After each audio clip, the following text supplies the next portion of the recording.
This week, Ukrainian President Volodymyr Zelensky said some of his allies asked him to scale back attacks on the Russian oil and gas sector, like this one last week, even though Russia's ability to fund the war in Ukraine is being hugely boosted by high oil and gas prices. If we're talking about 3 months or 6 months, they might get anywhere from $100 to $150 billion in additional revenues. For 4 years, Ukraine's allies have piled sanctions on Russian oil and gas exports, forcing Moscow to use a so-called shadow fleet of tankers.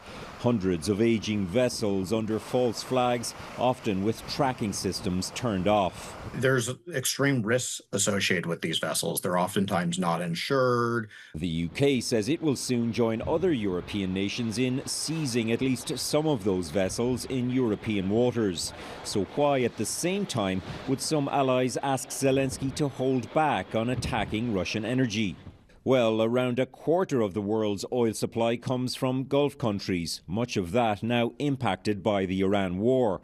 But almost 12% more comes from Russia. To keep that flowing, the US has already lifted sanctions on some Russian oil. The net effect here is not only that these parties will be able to sell that oil to the tune of billions of dollars, but it also now frees up their capacity so they can start moving new cargo that's oftentimes illicit too. The European Union has also delayed some stronger oil and gas sanctions on Russia.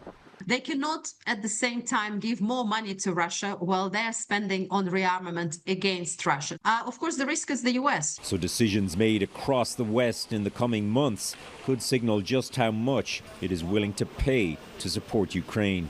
Redmond Shannon, Global News, London.